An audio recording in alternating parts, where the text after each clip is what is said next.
ప్రభునామంలో అందరికీ వందనాలు. సామెతల గ్రంథం 6వ అధ్యాయము. సామెతల గ్రంథం 6వ అధ్యాయము మనం 16 నుంచి మనం గమనిస్తే దేవునికి అసహ్యం కలిగేవి 7 విషయాలు దేవునికి అసహ్యం కలిగేవి ఉన్నాయి. వాటిల్లో మనం అహంకార దృష్టితో ఉండటం అనేది దేవునికి అసహ్యాన్ని కలిగించే అహంకార దృష్టి, అబద్ధాలాడే నాలుక, నిరపరాధులను వాళ్ళు అమాయకులను చంపే చేతులు, దుర్యోచనలు యోచించే హృదయం, దుర్మార్గాన్ని ఆలోచనలో పెట్టుకొని అలా జరిపించేవాళ్ళు. వాళ్ళని గురించి 4 విషయాల్లో మనం పోయినసారి నేర్చుకున్నాం. దేవునికి అసహ్యాన్ని కలిగించేవి 4 విషయాల గురించి మనం నేర్చుకున్నాం. అయితే ఈరోజు మిగతా 3 కీడు చేయుటకు త్వరపడి పరిగెత్తే పాదములను, లేని వాటిని పలికే అబద్ధ సాక్షియు, అన్నదమ్ముల్లో జగడాలు పుట్టించేవాడు. ఈ 3 విషయాల గురించి మనం ఇప్పుడు కొంత ధ్యానించుకుందాం. ఈరోజు మనం మొదటి విషయాన్ని మనం గమనించినట్లయితే కీడు చేయుటకు పరిగెత్తే పాదాలు అని అన్నాడు. దేవుని బిడ్డలారా, కీడు చేయుటకు త్వరపడి పరిగెత్తే పాదాలంటే దేవునికి అసహ్యము అనేది మనం నేర్చుకున్నాం. అసలు కీడు అనేది ఎవరికి సంబంధించింది? చేస్తారు. మేలు ఎవరు చేస్తాడు? కీడు చేసేదంతా సాతాను సంబంధి, మేలు చేసేవాడు దేవుని సంబంధి. కాబట్టి అందుకనే సాతాను సంబంధమైన కీడు చేయటం, నష్టపరచటం, ఇబ్బంది పెట్టడం, బాధ పెట్టడం, వాళ్ళకి నెమ్మది లేకుండా చేయటం, ఇవన్నీ కూడా అపవాది చేసే కార్యాలు. కాబట్టి అందుకనే దేవుడు దాన్ని అసహించుకున్నాడు. మనం దేవుని బిడ్డలం అయితే మనం ఇతరుల కొరకు మనం మేలు చేసే వాళ్ళంగా ఉండాలి. కానీ మనం కీడు చేసేవాళ్ళు దేవుని బిడ్డలుగా చెప్పుకొని ఒకవేళ కీడు చేసే వాళ్ళలో మనం ఉంటే మనం దేవుని బిడ్డలం అనేది ఎంత మాత్రం కాదనేది మనకి అక్కడ అర్థమైపోతుంది.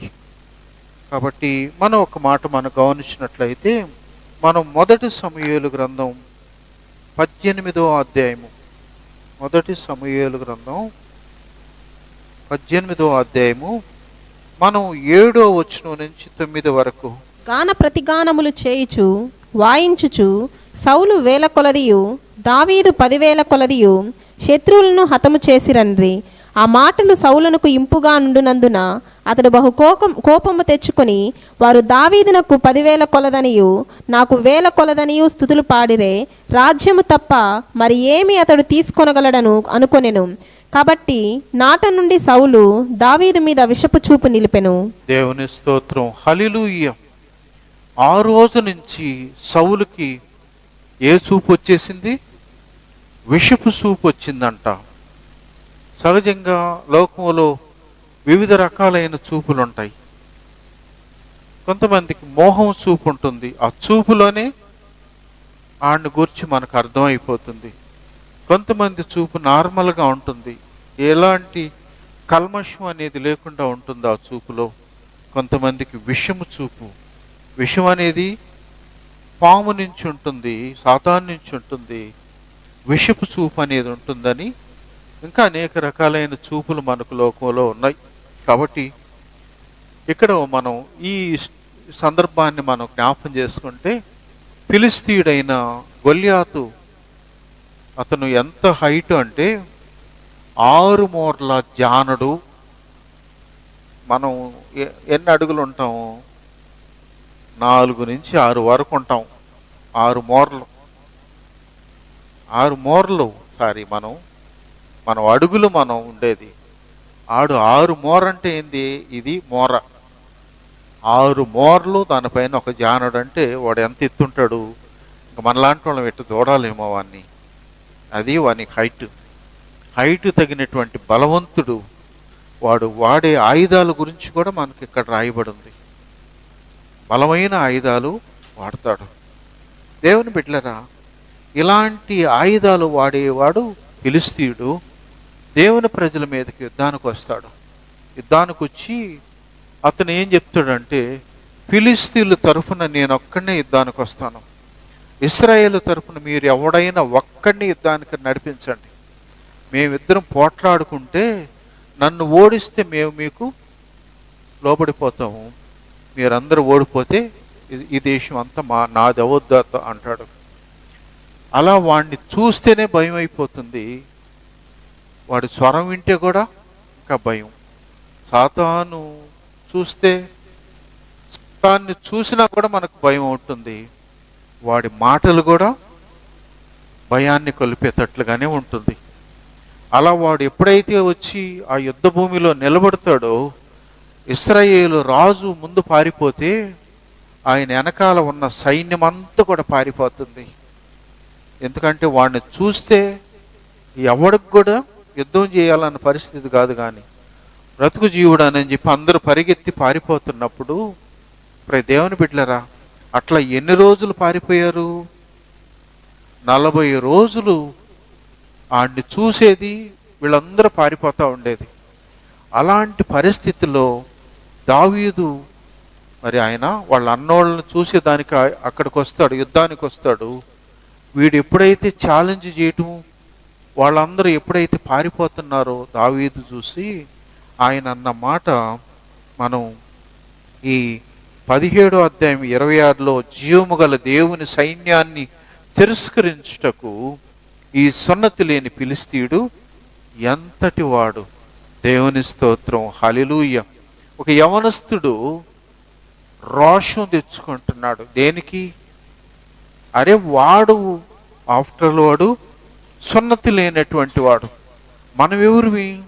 సున్నతి పొందినటువంటి వాళ్ళం, దేవుని బిడ్డలం, దేవుని పక్షంగా ఉండేవాళ్ళం మనం. వాడు మనల్ని బెదిరిస్తే పారిపోవటం ఏంది అని రోషం తెచ్చుకున్నాడు. రోషం. ఈరోజు చాలామంది రోషాలు తెచ్చుకుంటారు. పిల్లకాయలు సెల్ల వాడబాకరా అంటే వాడికి రోషం వచ్చేస్తుంది.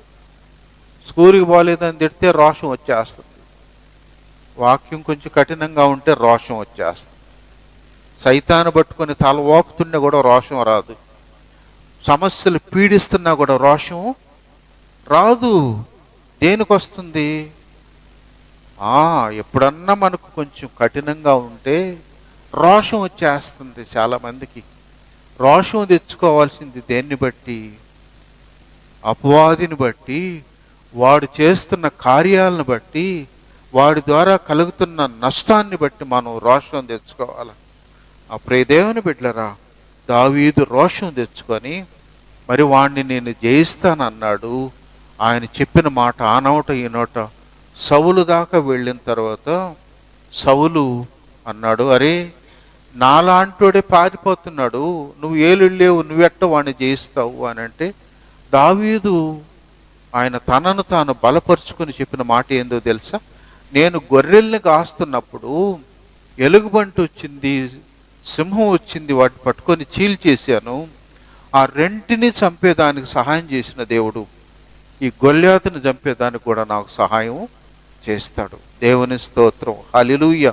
అంటే ఆ విషయాల్లో నాకు దేవుడు సహాయం చేశాడు, ఇప్పుడు కూడా సహాయం చేస్తాడు. కాబట్టి మన జీవితాల్లో కూడా మునుపు సహాయాన్ని పొందిన మనం, మునుపు మేలు పొందినటువంటి మనం, మునుపు అద్భుతాలు పొందుకున్నటువంటి మన జీవితాల్లో ఆయన ఇప్పటికి కూడా చేస్తాడనేటువంటి నిరీక్షణ మన జీవితాల్లో ఖచ్చితంగా ఉండాలి. కాబట్టి ప్రియ దేవుని బిడ్డలారా, అందుకని ఆయన అలా చెప్పాడు. అప్పుడు దేవుడు నాకు సహాయం చేశాడు, ఇప్పుడు కూడా నాకు సహాయం చేస్తాడని చెప్పి రాజుతో చెప్పి గొల్యాతు ముందుకు వెళ్ళి మరి ఆయన వడిసెలు తీసుకొని 5 రాళ్ళు ఏరుకున్నాడు. ఒక్క రాయితో ఆ ఫిలిస్తీన్ని కొట్టేసినప్పుడు వాడు కింద పడిపోతాడు. పరిగెత్తుకుని వెళ్ళి వాడి పీకను కోసేస్తాడు ఆయన. మరి ఒక్క రాయితో కొట్టేసి వాడు 5 రాళ్ళు ఎందుకు ఏరుకున్నాడు? ఏమ్మా, ఒక్క రాయి చాలు కదా. కానీ అక్కడ మన వాక్యంలోనే ఒక సందర్భంలో కనిపిస్తే అక్కడ ఏముంటుంది? అదే ఫిలిస్తీయుడికి గొల్యాతుకి 4 అన్నలదమ్ముళ్ళు. అంటే 5 రాళ్ళు ఎందుకు అంటే మిగతా వాళ్ళందరినీ కొట్టేదానికి. దేవుని స్తోత్రం, హల్లెలూయా. అంటే శత్రువు యొక్క బలమంతా నాశనం చేయాలంటే దావీదు రోషం తెచ్చుకొని, అందుకే ఆయన అన్నాడు, యుద్ధం నేను కాదు యెహోవాయే యుద్ధం జరిగిస్తాడు అనని దేవుడి మీద ఆనుకున్నాడు, ఆధారపడ్డాడు, గొప్ప విజయాన్ని సాధించాడు. కాబట్టి దేవుడి మీద ఆధారపడినప్పుడు, ఆయన మీద ఆనుకుంటే పూర్ణ శాంతి గలవానిగా చేసే దేవుడు మనం ఆనుకున్నప్పుడు మన జీవితాల్లో మన పక్షంగా ఆయన యుద్ధం చేస్తాడు, ఆయనే విజయాన్ని ఇస్తాడు. మనకు మన పక్షంగా దేవుడు చాలిన దేవుడుగా ఉండి నడిపిస్తాడు. అలాంటప్పుడు అక్కడ 40 దినాల నుంచి ఈ ఇశ్రాయేలు ప్రజలంతా పారిపోతుంటే చూసినటువంటి స్త్రీలందరూ ఏం చేశారు?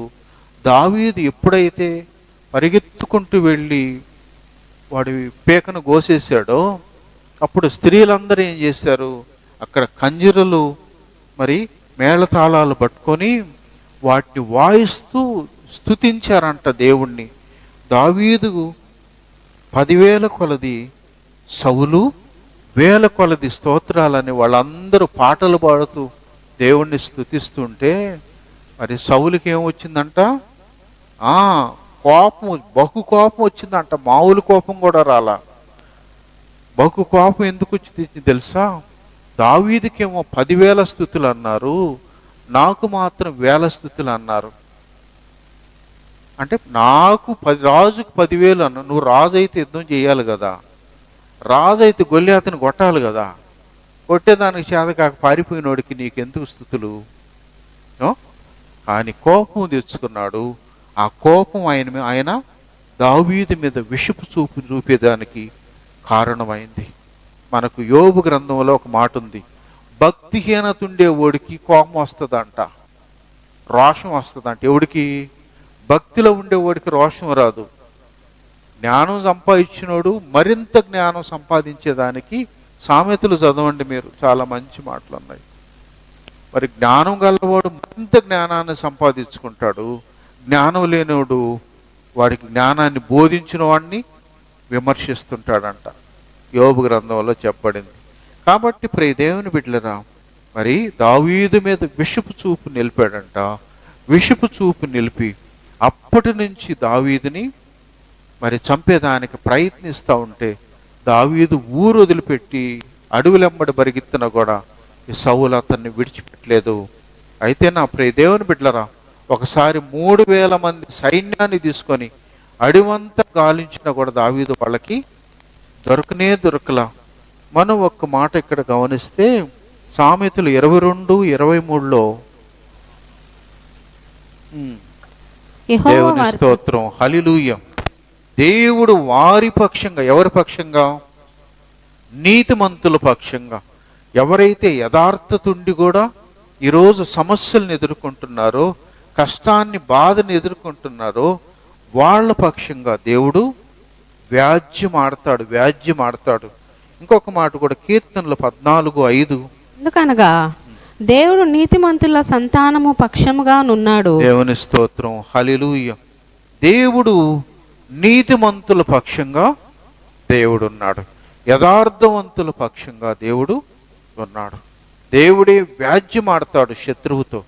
నా ప్రియ దేవుని బిడ్డలారా, ఈరోజు మన జీవితాల్లో ఒకవేళ సమస్యలు ఎదుర్కొంటవచ్చు, ఆటంకాలు ఉండొచ్చు, అభ్యంతరాలు ఉండొచ్చు, మనల్ని బాధించేవిగా, నొప్పించేవిగా ఉండొచ్చు. కానీ అయితే మన పక్షంగా ఉన్నవాడు మనకు మన పక్షంగా న్యాయం తీరుస్తాడు, మన పక్షంగా ఆయన వ్యాజ్యాన్ని ఆడతాడు. దేవుని స్తోత్రం, హల్లెలూయా. అయితే మనం మరి దేవుని పక్షంగా ఉన్నామా లేకపోతే అపవాది పక్షంగా ఉన్నామో ఒకసారి మనల్ని మనం తేల్చుకోవాలి. ఒకవేళ దేవుని పక్షంగా ఉంటే ఖచ్చితంగా ఆయన మన పక్షంగా అద్భుతం చేస్తాడు. ఒకవేళ అపవాది పక్షంగా మనం ఉంటే మనకు సహాయం చేయడం అనేది కూడా మనం జ్ఞాపకం చేసుకోవాలి. అందుకని దేవుడు ఈ దావీదు పక్షంగా ఉన్నాడు కాబట్టి మనం 1 సమూయేలు 23:14లో చెప్పబడినటువంటి మాట ఏంటంటే అయితే ఆ, దావీదు అరణ్యములోని కొండ స్థలముల యందును జీబు అను అరణ్యమున ఒక పర్వతమందును నివాసము చేయుచుండెను. సౌలు అనుదినము అతని వెతికినను దేవుడు సౌలు చేతికి అతన్ని అప్పగింపలేదు. దేవుని స్తోత్రం. హల్లెలూయా. రాజు సైన్యము, వేల కొలది సైన్యము అనుదినము వెతుకుతా ఉన్నాం. దేవుడు దావీదు పక్షంగా ఉన్న దేవుడు సౌలుకి అప్పగించలేదంట. నా ప్రియ దేవుని బిడ్డలారా, ఎందుకు అనంటే ఈరోజు యథార్థత కోసం వెళ్ళి ఆయన శ్రమలను ఎదుర్కొంటున్నాడు. ఆయన నీతిమంతుల పక్షంగా ఉండే దేవుడు. అందుకే సామెతల్లో ఇంకొక మాట అంటాడు, నీతిమంతుడు 7 సార్లు పడినా కూడా తిరిగి లేస్తాడు వాడు. దేవుని స్తోత్రం. హల్లెలూయా. కాబట్టి ప్రియ దేవుని బిడ్డలారా, దావీదుని రాజు అయ్యుండి సైన్యము అనేక మంది అయ్యి తరుగుతున్నప్పటికీ ఆడ ఏమి చేయలేకపోయాడు. కానీ దావీదు పక్షంగా ఉన్న దేవుడి చివరికి ఏం చేశాడు తెలుసా? మనం 2 సమూయేలు 5వ అధ్యాయం 3వ వచనంలో మరియు ఇశ్రాయేలు వారి పెద్దలందరూ హెబ్రోనులో రాజునందుకు రాగా రాజైన దావీదు హెబ్రోనులో యెహోవా సన్నిధిని వారితో నిబంధన చేశాను గనుక ఇశ్రాయేలు వారి మీద రాజగుటకై వారు దావీదునకు పట్టాభిషేకం చేసిరి. దేవుని స్తోత్రం. హల్లెలూయా. దేవుని బిడ్డలారా, చివరికి ఏమైంది? ఇదే ఫిలిస్తీయులు ఇశ్రాయేలు మీదకి యుద్ధానికి వచ్చినప్పుడు సౌలు ఆయన కుటుంబంలో పిల్లలందరూ యుద్ధానికి పోతే అదే యుద్ధంలో దేవుడు సహాయం లేనందువల్ల సౌలును ఆయన కుమారులు అందరూ కూడా యుద్ధంలో ఒకేసారి మరణించారు. దేవుడు నీతిమంతుల పక్షంగా ఉంటాడని, నీతిమంతుల పక్షంగా వ్యాజ్యమాడతాడని ఆయన మనకు జరిగిన వెంటనే ఎట్ టైంలో వాళ్ళకి దేవుడు తీర్పు తీర్చడం కాదు, కానీ దేవుడు ఖచ్చితంగా తీర్పు తీరుస్తాడు. ఒక మాట మనకు ప్రసంగి గ్రంథంలో ఒక మంచి మాట ఉంది. ప్రసంగి 8:11 అన్నాడు, దుష్క్రియకు తగిన శిక్ష శీఘ్రముగా కలకపోవట చూచి మనుషులు భయం విడిచి హృదయపూర్వకంగా దుష్క్రియలు చేయుదురు. దేవుని స్తోత్రం. హల్లెలూయా. దుర్మార్గం చేసిన వాడికి శిక్ష వెంటనే, ఎటు తప్పు చేశాడు దేవుడు వెంటనే శిక్షించుంటే వాడికి భయం అనేది ఉంటుంది. దేవుడు వానికి కొంత అవకాశం ఇచ్చి మారేదానికి వాడికి సమయాన్ని ఇస్తాడు. కాబట్టి వాడు దుష్క్రియకు శిక్ష పడలేదు కాబట్టి ఇష్టానుసారంగా దుర్మార్గం చేసేదానికి ప్రయత్నం చేస్తాడు. కాబట్టి వాడు ఏం చేస్తాడు? హృదయపూర్వకంగా వాడు దుర్మార్గాన్ని చేస్తాడు. అయితే ఏమవుతుంది? న్యాయము తీర్చి దేవుడు ఆనాడు సౌలుకి అతని కుటుంబానికి ఒకేసారి శిక్షను అమలు చేసి నీతిమంతుడైన దావీదుకి పట్టాభిషేకం చేశాడు. దేవుని స్తోత్రం. హల్లెలూయా. అందుకనే మనం చదివినటువంటి మాట, కీడు చేయుటకు పరిగెత్తే పాదాలంటే దేవునికి అసహ్యాన్ని పుట్టిస్తుంది.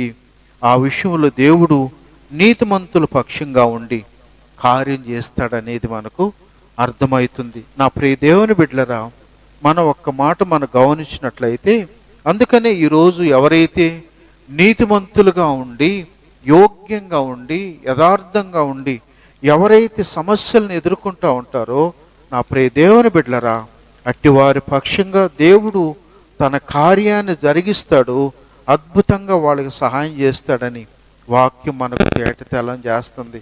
అందుకనే ఒక మాట మనం గమనించినట్లయితే ఇక్కడ వాక్యం మనకేం చెప్తుందంటే, యెషయా గ్రంథం 29:21 చివర్లో వాడు నరకబడుదురు. దేవుని స్తోత్రం. హల్లెలూయా. మాయ మాటల చేత, అబద్ధాల చేత లేక నీతిమంతుణ్ణి పడదోయాలని ఎవరైనా ప్రయత్నం చేస్తే వాళ్ళు ఏమైపోతారు? నరకబడతారట. ఆనాడు నీతిమంతుణ్ణి పడదోయాలని ప్రయత్నించినటువంటి సౌలు ఏమైపోయాడు? నరకబడ్డాడు. నా ప్రియ దేవుని బిడ్డలారా, పరిశుద్ధ గ్రంథంలో మనం గమనించినట్లయితే ప్రవక్తులు, నీతిమంతులు, పరిశుద్ధులు అంటే ఆనాడు రాజులు సహితము భయపడేవాళ్ళు. ఒక మాట మనం గమనించినట్లయితే దావీదు దగ్గరికి నాతాన్ అనే ప్రవక్త వచ్చి నువ్వు దుర్మార్గుడివి అని ఆయన్ని నిందించినప్పుడు దావీదు రాజు అయినప్పటికీ ప్రవక్తను ఏమనేదానికి ధైర్యం చేయలేదు. ఆయన చెప్పినట్లుగా బ్రతుకు మార్చుకున్నాడు. ఎందుకు? నీతిమంతుని పక్షంగా దేవుడు ఉంటాడు అనే విషయానికి భయపడ్డాడు ఆయన. మరి బాప్తిస్మిచ్చు యోహాను విషయంలో హేరోదు కూడా భయపడ్డాడు. ఎందుకు? యోహాను నీతిమంతుడు, పరిశుద్ధుడు కాబట్టి అతన్ని ఏమైనా అంటే అది మనకు నష్టం వస్తుందని భయపడిపోయారు. పరిశుద్ధ గ్రంథంలో ప్రతి ఒక్కరు కూడా నీతిమంతుల్ని చూసి భయపడినటువంటి వాళ్ళే. నా ప్రియ దేవుని బిడ్డలరా, ఆ రోజుకి ఈ రోజుకి కూడా మనం ఎప్పుడైతే నీతిగా ఉంటామో, యథార్థంగా ఉంటామో, లోకం మనల్ని చూసి ఖచ్చితంగా భయపడిపోతుంది.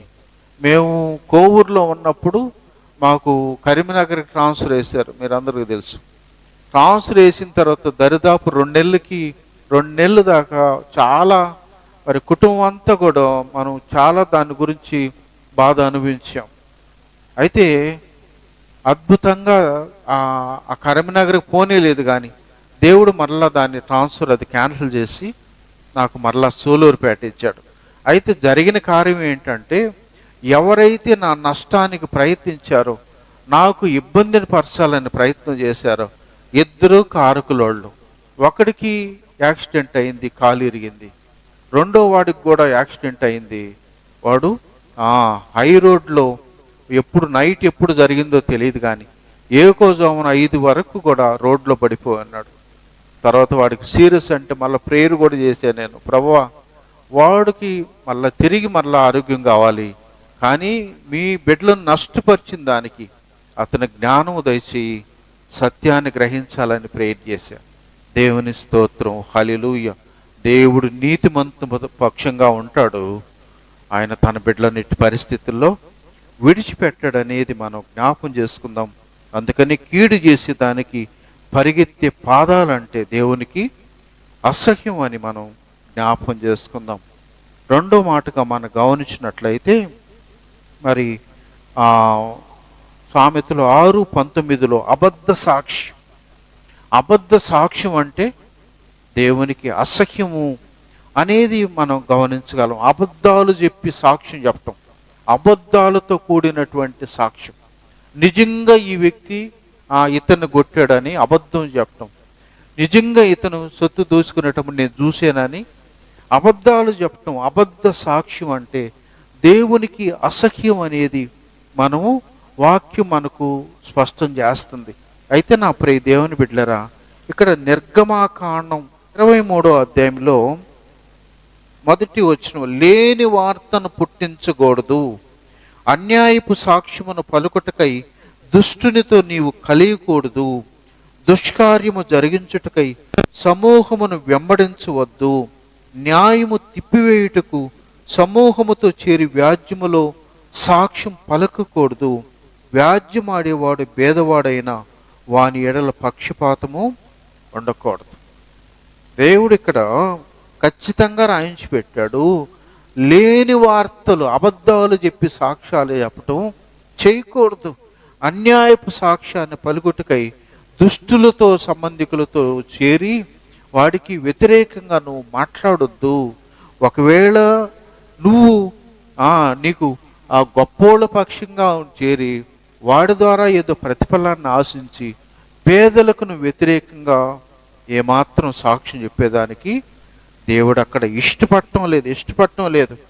కాబట్టి ప్రియ దేవుని బిడ్డలరా, ఎవరైతే అన్యాయంగా అక్రమంగా మరి అలా లేని వాటిని కల్పించి అబద్ధాలు చెప్తుంటారో అలాంటి వాళ్ళ పక్షంగా దేవుడికి అలాంటి వాళ్ళని అసహించుకుంటాడు అనేది వాక్యం చెప్తుంది. అందుకని సామెతలు 19:9 అన్నాడు, కోట సాక్షి శిక్షించబడతాడు. ఎవరంట? అబద్ధం చెప్పే సాక్షులు. ఈరోజు కాలం గడిచిపోవచ్చు, ఈరోజు అవకాశం ఉండి అబద్ధాలు చెప్పవచ్చు, కానీ శిక్ష అనేది ఖచ్చితంగా దేవుడు అమలు చేస్తాడనేది మనకు వాక్యం చాలా స్పష్టంగా తేటతెల్లం చేస్తుంది. నా ప్రియ దేవుని బిడ్డలరా, మనకు 1 రాజులు 21వ అధ్యాయము, ఇక్కడ మనం ఒక సందర్భాన్ని మనం జ్ఞాపం చేసుకుంటే, మరి ఆహాబు రాజు, ఇశ్రాయేలు రాజు పేరు ఆహాబు. ఆయన అంతఃపురానికి ఆనుకొని ఒక తోట ఉంది. ఆ తోట ఒక పేదోడిది, నాబోతు అనే వ్యక్తిది తోట. ఆడు పేదోడు కాబట్టి ఈ రాజు వాడిని పిలిపించి, నీ తోటని నాకు ఇవ్వు, డబ్బులకి ఇచ్చేయి, లేదా దానికి బదులు వేరేది తీసుకోమంటే వాడు అన్నాడు, అయ్యా నా పిత్రార్జితం అది, నా తల్లిదండ్రులది, నేను ఇవ్వనన్నాడు. ఇవ్వనన్నప్పుడు రాజు కోపంతో ఆ మూతి ముడుచుకొని ఇంటికి పోయినప్పుడు భార్య అడుగుతుంది, ఏమైంది అనగానే విషయం చెప్తాడు. చెప్పినప్పుడు నువ్వు రాజు కదా, ఎంత చేతగానోడుగా నువ్వు ఉండవు ఏంటి అని ఆమె ఏం చేస్తుంది? 10వ వచనం చదవండి, 21:10. నీవు దేవునిని రాజును దూషించితివని అతని మీద సాక్ష్యం పలుకుటకు పనికి మాలిన 2 మనుష్యులను సిద్ధపరచుడి. తీర్పు అయిన మీదట అతని బయటకు తీసుకొని పోయి రాళ్లతో చావగొట్టుడి. చాలు. ఇప్పుడు దేవుని బిడ్డలరా, రాణిగారు కదా, ఏం చేసినా చెల్లుబాటు అవుతుంది, పేదోడి పక్షంగా వాడు అడిగేవాళ్ళు ఎవరు లేరు అని ఆమె ప్లాన్ చేసి 2 మనుషుల్ని వాళ్ళు సాక్ష్యాలను ఏర్పాటు చేయండి. వాళ్ళు అతను రాజు మీదను దేవుని మీద దూషించాడని సాక్ష్యం చెప్పించి, సాక్ష్యం అయిన తర్వాత ఆ పేదోడిని పట్టుకొని రాళ్లతో కొట్టి చంపేసేయండి అని ఆర్డర్ ఇచ్చేసింది. ఆమె చెప్పిన మాట ప్రకారంగా వాళ్ళు ఏం చేశారు? అబద్ధ సాక్ష్యం చెప్పించి ఒక పేదోడిని రాళ్లతో కొట్టి చంపించేసి అదే స్థలాన్ని ఆక్రమించుకునే దానికి రాజు ఆ స్థలానికి వెళ్ళిపోయాడు.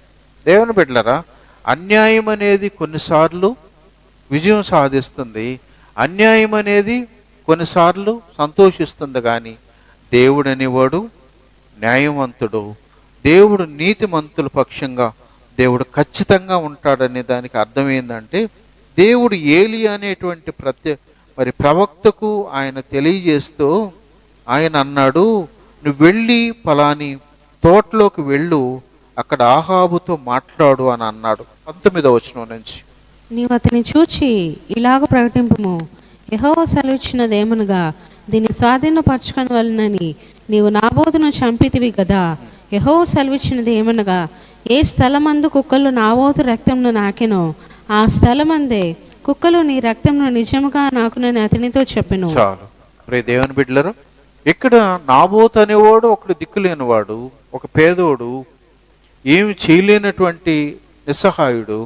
అలాంటి పరిస్థితుల్లో రాజుగారు కదా అబద్ధ సాక్ష్యం చెప్పించాడు, వాడిని చంపించేశాడు. కాబట్టి తోట నాకు మిగిలిపోయిందని సంతోషించే పరిస్థితుల్లో దేవుడు తన ప్రవక్తను పంపించాడు. ప్రవక్త ద్వారా ఏం చెప్తున్నాడు? నీవు దీన్ని స్వాధీనపరుచుకునే దానికి నాబోతును చంపావు కదా, ఏ స్థలమందు కుక్కలు నాబోతు రక్తాన్ని నాకేయో అదే స్థలమందు నిజంగా నీ రక్తాన్ని కుక్కలు నాకుతాయి. దేవుని స్తోత్రం, హల్లెలూయ. దేవుడు నీతివంతుడు, యథార్థవంతుడు, నీతి న్యాయాలు జరిగించటం ఆయన ఖచ్చితంగా చేస్తాడు. అప్పుడే దేవుని బిడ్డలారు, ఎప్పుడైతే ఇలా ఆక్రమించడానికి వెళ్ళినప్పుడు అన్నాడు, నువ్వు ఏ స్థలములో అయితే ఒక పేదోడిని కొట్టి చంపేశావో అదే స్థలములో రేపు నీ రక్తాన్ని కుక్కలు నాకుతాయి అని. కింద వచ్చిన వాళ్ళన్నింటిలో ఇంకా వానికి శాపం ఏందో తెలుసా? నీ సంతానములు మగపిల్లలు ఇంకెవరు కూడా ఉండరు, నీ సంతానముల మగపిల్లలు ఉండరని చెప్పేశాడు. తర్వాత 23వ వచనంలో భార్య అయిన యెజబెలును గూర్చి దేవుడు అని అంటాడు, ఆమె శరీరాన్ని కుక్కలు తినేస్తాయి, కుక్కలు తినేస్తాయి. పట్టణంలో వచ్చే యెజబెలు వంశాన్ని కుక్కలు తింటే బయట స్థలాల్లో సచ్చే యెజబెలు సంబంధికులని ఆకాశ పక్షులు తింటాయని అక్కడ దేవుడి ప్రవచనం వచ్చేసింది. దేవుని స్తోత్రం, హల్లెలూయ. కాబట్టి ప్రియ దేవుని బిడ్డలారా, దేవుడు నీతిమంతుల పక్షంగా ఉంటాడు. ఎవడైతే వాళ్ళకి వ్యతిరేకంగా వ్యాజ్యం ఆడతాడో, వాళ్ళ విషయంలో లేక ప్రతిఫలాన్ని ఆశించో, మేలును ఆశించో ఎవరైతే ప్రయత్నం చేస్తారో అలాంటి వాళ్ళ విషయంలో దేవుని కోపము, ఉగ్రత అనేది ఖచ్చితంగా వాడు అనుభవించేటట్లుగా దేవుడు వానికి ప్రతిఫలాన్ని ఇస్తాడనేది మనకు ఖచ్చితంగా దేవుని వాక్యం తేటతెల్లం చేయబడుతుంది. కాబట్టి దేవుని బిడ్డలుగా ఎవరు కూడా అబద్ధ సాక్ష్యాన్ని చెప్పేదానికి, అబద్ధాలతో మనం కాలం గడుపుకునే దానికి అది ప్రతిఫలం ఎలాంటిదైనా ప్రయత్నించకూడదు అనేది మనకు ఈ మాటల ద్వారా అర్థమవుతుంది. మూడవ మాటగా మనం గమనిస్తే 19వ వచనంలో, సామెతలు 6:19లో అన్నదమ్ముల్లో జగడాలు పుట్టించేవాడంటే కూడా దేవునికి అసహ్యం. అన్నదమ్ముల్లో జగడాలు పుట్టించేవాడు అని వాక్యం చెప్తా ఉంది.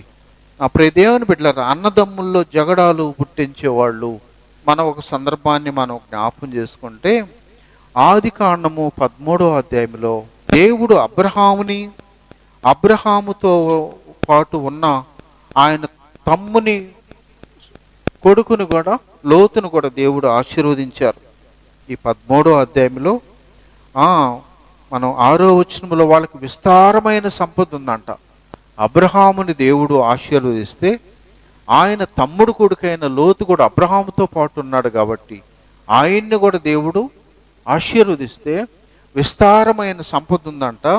అయితే వాళ్ళిద్దరి పశువుల కాపర్లకు కలహాలు వచ్చేసినాయంట. అబ్రహాము పశువుల కాపరికి, లోతు పశువుల కాపరికి గొడవలు వచ్చేస్తే ఆ గొడవలు విన్నటువంటి అబ్రహాము అని అన్నాడు, లోతును పిలిపించి అన్నాడు, ఈరోజు సమస్యలు అనేది పశువుల కాపర్ల ద్వారా ప్రారంభమైంది, రేపు అది మన ఇంటి దాకా వస్తుంది, ఎల్లుండి నువ్వు నేను గొడవపడే పరిస్థితి వస్తుంది. ఇలాంటి పరిస్థితి రాకుండా ఉండాలంటే నువ్వేం చేస్తావంటే, ఇప్పుడు ప్రదేశం అంతా, లోకం అంతా ఉంది కదా, నీకు ఏ ప్రాంతం నీకు నచ్చుతుందో నువ్వు దాన్ని కోరుకొని నువ్వు అటు వెళ్ళిపో, మిగతా దాంట్లోకి నేను ఉంటాను, మనం బంధువులం కదా, ఇలా మనం ఉండకూడదని అబ్రహాము, మరి ఆయన పెద్దవాడు అయినప్పటికీ సమస్య రాకుండా ఉండాలని ఆయన ఏం చేస్తాడు, పరిష్కారాన్ని చెప్తాడు. లోతు చిన్నోడు అయినప్పటికీ అబ్రహాం అంటాడు, నీకు నచ్చింది నువ్వు తీసేసుకో, మిగతాదంతా నేను తీసుకుంటాను అన్నాడు. అలా నచ్చింది ఏంది మరి లోతుకి ఏంది నచ్చింది?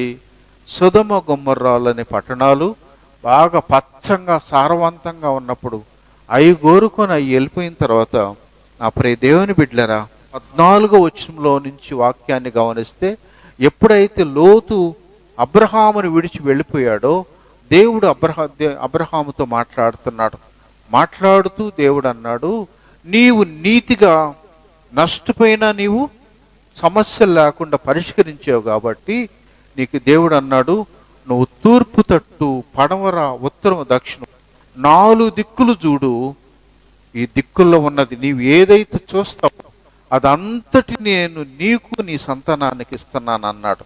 దేవుని స్తోత్రం, హల్లెలూయా. అంటే అబ్రహాము ఆస్తి విషయంలో యోగ్యంగా ప్రవర్తించాడు. నేను పెద్దోడిరా, ఇదంతా నాకు కావాలా అనొచ్చు కదా, అనలేదు. కానీ నువ్వు కావాల్సింది నువ్వు తీసేసుకో, మిగతాది నేను తీసుకోనని యోగ్యంగా ప్రవర్తించాడు. అందుకనే వెంటనే దేవుడు ఆయనకు ప్రత్యక్షమై అన్నాడు, నీవు ఎంత హోందాగా ప్రవర్తించావు కాబట్టి మరి ఈ కనపడేదంతా నేను నీకు నీ సంతానానికి నేను స్వాస్థ్యంగా ఇస్తున్నాను అన్నాడు. దేవుని స్తోత్రం, హల్లెలూయా. మరి దేవుని బిడ్డలు, చాలామంది ఆస్తి విషయాల్లో గొడవలు పడుతుంటారు. సత్యవాళ్ళు చాలామంది ఉంటారు, కోట్లకు తిరిగే వాళ్ళు అనేక మంది కనిపిస్తుంటారు. కానీ అబ్రహాముల ఎవరైతే హోందాగా ప్రవర్తిస్తారో అప్పుడే దేవుని బిడ్డలారా, దేవుడు వాళ్ళ పక్షంగా ఉంటాడు, వాళ్ళని వాళ్ళ కుటుంబాలని దేవుడు ఆశీర్వదిస్తాడు. మరి పచ్చంగా ఉన్న సొదొమ గొమొర్రాల్ని కోరుకుని పోయిన లోతు ఏమైపోయాడు? అది దుర్మార్గులుండే పట్టణంగా తయారైపోయింది. చివరికి ఏమైంది? అదే సొదొమ గొమొర్రాలు దేవుని అగ్నితో కాల్చబడి మొత్తం కూడా నాశనం అయిపోయింది. లోతు ఆస్తి అంతా యాడుంది ఇప్పుడు? ఆడిది బుగ్గైపోయింది. ఎందుకు? అన్నకి ఉండాల్సిన దాన్ని అతను ఏం చేశాడు? అతను ఆ విధంగా అన్యాయంగా ప్రవర్తించి తీసుకున్నాడు కాబట్టి ఇదంతా కూడా అబ్రహాం పరం అయిపోయింది. లోతు సంపాదించిన ఆస్తి అంతా కూడా అగ్గిపాలు అయిపోయింది. నా ప్రియ దేవుని బిడ్డలరా, ఎందుకంటే మనం నష్టపోయినప్పటికీ మనం అన్నదమ్ముల విషయంలో హోందాగా ప్రవర్తించినప్పుడు దేవుడు అందుకే మనకు సామెతలు 10:22 ఏమన్నాడు? యెహోవా ఆశీర్వాదము ఐశ్వర్యాన్ని ఇస్తుంది, కానీ నరుల కష్టార్జితం చేత అది ఎక్కువ కాదు. నేను రాత్రులు పొగుళ్ళు నేను పనిచేస్తాను, గుట్టేస్తానంటే అది ఆశీర్వాదం కాదు. అది పోయే మార్గాలు అనేకం వచ్చేస్తాయి ఆటోమేటిక్గా. కానీ దేవుని ఆశీర్వాదంతో నువ్వు కొంచెం ఒక మంచి మాట ఉంది, నేను చిన్నవాడనై ఇంటిని, ఇప్పుడు ముసలివాడనై ఉన్నాను. ఆయనను నీతిమంతులు విడవబడుట కానీ వారి సంతానం భిక్షమెత్తుట కానీ నేను చూచి ఉండలేదు. దినమెల్లా వారు దయాళురై అప్పు ఇచ్చుచుందురు, వారి సంతానపు వారు ఆశీర్వదింపబడుదురు. దేవుని స్తోత్రం, హల్లెలూయా. దేవుని బిడ్డల వాక్యం చెప్తుంది, నీతిమంతులైన వాళ్ళు కక్కుర్తి లేకుండా ఉన్నదాంతో తృప్తిపడి మరి దాన్నే కోరుకుంటారు. అయితే దేవుడు ఏం చేస్తాడు? నీతిమంతుల పక్షంగా దేవుడు ఉంటాడు. నీతిమంతుల సంతానాన్ని ఆశీర్వదిస్తాడు. నీతిమంతులు వాళ్ళు విడవబట్టం కానీ భిక్షమెత్తుకునే పరిస్థితి ఎప్పుడూ లేదంటాడు ఆయన. అంటే దావీదు అనుభవంలో నీతిగా ఉన్నోళ్ళు, ఇలాంటి పరిస్థితుల్లో నష్టమైపోయినోళ్ళు భిక్షమెత్తుకునే పరిస్థితి కానీ వాళ్ళు అడుక్కు తినే పరిస్థితి వాళ్ళకి ఎప్పటికీ లేదు. కానీ దినమెల్లా వాళ్ళు దయాళురై అప్పిస్తూ ఉంటారు. వారి సంతానం వారు ఆశీర్వదించబడుదురని వాక్యం చెప్తుంది. ఇంకా మనకంటాడు 16వ వచనంలో, నీతిమంతునికి కలిగింది కొంచెమైనా బహుమంది భక్తిహీనులకున్న ధన సమృద్ధి కంటే శ్రేష్టం. దేవుని స్తోత్రం, హల్లెలూయా. ఏమంట? వాళ్ళకుండేది కొంచెమే కావచ్చు, కొద్దివే కావచ్చు, దేవుని ఆశీర్వాదం దానికి ఉంటుంది కాబట్టి బహుమంది ధనవంతుల కంటే వీళ్ళకి కలిగింది శ్రేష్టమైంది. ఎందుకంటే దేవుని ఆశీర్వాదంతో అది ఉంటుంది కాబట్టి అది వాళ్ళకి ఆరోగ్యాన్ని ఇస్తుంది, అది వాళ్ళకి సమృద్ధిని ఇస్తుంది, అది కొదువు లేకుండా చేస్తుంది. కాబట్టి ప్రియ దేవుని బిడ్డలరా, అందుకని నీతిమంతులు అన్నదమ్ముల్లో జగడాలు పుట్టించే వాళ్ళు ఎవరుంటారు జనరల్గా? ఒక మాట మనం గమనించినట్లయితే ఆడవాళ్ళు ఉంటారు, కరెక్టే. ఇప్పుడు ఒకరికి ఆస్తి ఎక్కువైపోయింది, రెండో వాళ్ళకి తక్కువైపోయింది. తక్కువైపోయినోడు భార్య ఏం చేస్తుంది? లోడ పెడతా ఉంటుంది. వాడు చూడు ఇంత ఆస్తి కొట్టేసాడు, నువ్వేంది నువ్వు తక్కువ వచ్చేసింది, వాడు మంచి అని అడిగిపోయింది, నీకు చెడ్డదాన్ని నీకు వచ్చిందని. ఏం చేస్తుంటుంది ఆమె? పుల్లలు పెట్టి ఆఖరికి వాడు బలహీనుడు కూడా రోషం తెచ్చుకొని పోయి పోట్లాడ పరిస్థితి వస్తూ ఉంటుంది. కానీ అది గొడవలు తెచ్చేవాళ్ళు లక్షణం అది.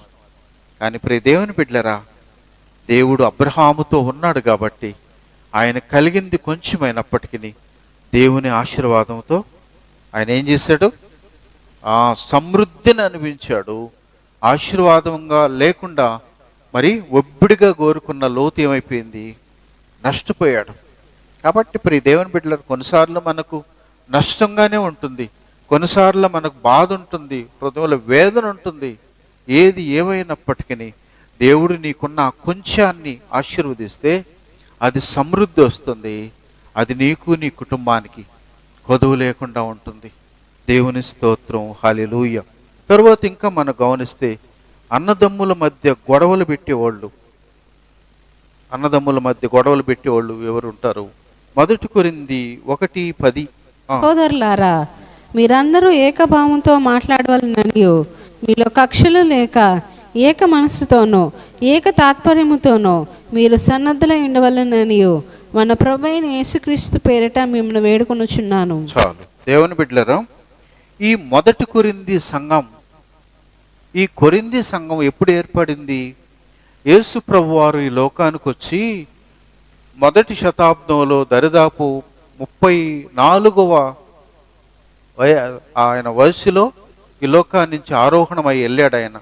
ఆయన వెళ్ళిన తర్వాత ఆ తొలి 30 సంవత్సరాల్లో ఆయన ఈ లోకాన్ని నుంచి వెళ్ళిన తర్వాత తొలి 30 సంవత్సరాల్లో ఈ సంఘాలన్నీ ఏర్పడినాయి. ఈ కొరింథీ సంఘం కూడా అప్పుడే ఏర్పడిపోయింది. అంటే ప్రభువారు ఈ లోకాన్ని నుంచి వెళ్ళిన ఆ 1వ శతాబ్దంలో దరిదాపు 65 ఆ ప్రాంతంలో సంఘంలో ఏముంది? కక్షలు ఉన్నాయంట, కలహాలు ఉన్నాయంట. ఎప్పుడు? తొలి శతాబ్దంలో. మరి ఇప్పుడు ఎంత? ప్రభువారు వచ్చి వెళ్ళింది 2025 సంవత్సరాలు అయిపోయింది. మరి ఇప్పుడు ఉండవా? కలహాలు, కక్షలు, కోపాలు, రకరకాలైన ప్రయత్నాలు ఉండవా? ఇప్పుడు ఉండవా? ఒకసారి మనం లోకాన్ని చూస్తే కోర్టులకు ఎక్కేవాళ్ళు ఉన్నారు, జుట్లు పట్టుకొని తన్నుకునే వాళ్ళు ఉన్నారు, మందిరాలు మోతేసి పక్కన ఎవరు పట్టుకోళ్ళు ఉండేవాళ్ళు ఉన్నారు, లేరా? ఎన్నో సంఘాలు, దేవుని బిడ్డలరా, సంఘాల్లో కలహాలు, గొడవలు, కక్షలు. కానీ ఎందుకు ప్రారంభమైన ఆ కారణాలు ఏమైనా ఉండొచ్చు.